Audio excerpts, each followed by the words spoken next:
একটি কুমির ও বানরের গল্প। এক ছিল জঙ্গল, জঙ্গলের মাঝখান দিয়ে বয়ে যেত একটি নদী। সে নদীতে থাকতো এক বুড়ো কুমির।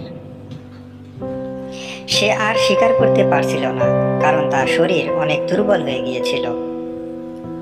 একদিন কুমিরটি খুব ক্ষুধার্ত হয়ে নদীর ধারে বসেছিল। তখন গাছের ডালে বসে থাকা এক বানর তাকে জিজ্ঞেস করলো, কুমির, তুমি এত দুঃখী কেন? কুমির বলল, আজকে কোনো শিকার করতে পারি নাই, তাই খুব ক্ষুধা পাচ্ছে। বানর বলল, এই নাও কিছু আপেল, খুব মিষ্টি। কুমির খেয়ে খুব খুশি হলো। তারপর প্রতিদিন বানর কুমিরকে আপেল দিতে লাগলো। এভাবে তাদের বন্ধুত্ব হলো। কিন্তু একদিন কুমির মনে মনে ভাবলো, যদি বানরের কলিজা খেতে পারতাম। তাই সে একদিন বানরকে বলল, আমার এক বন্ধু তোমার সঙ্গে দেখা করতে চায়।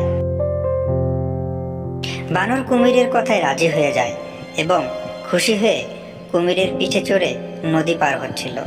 কিন্তু মাঝ নদীতে এসে কুমির বলল, আমি আসলে তোমার কলিজা খেতে চাই। বানর শুনে অবাক হয়ে যায় এবং বুদ্ধি করে বলে, ওহ বন্ধু, আমি তো আমার কলিজা গাছে রেখে এসেছি। তুমি আমাকে আবার তীরে নিয়ে চলো, আমি কলিজা এনে দেব।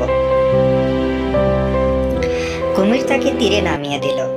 তখন বানর বলল, আহা বোকা কুমির, শরীরের ভেতর থেকে কলিজা কি আলাদা করা যায়?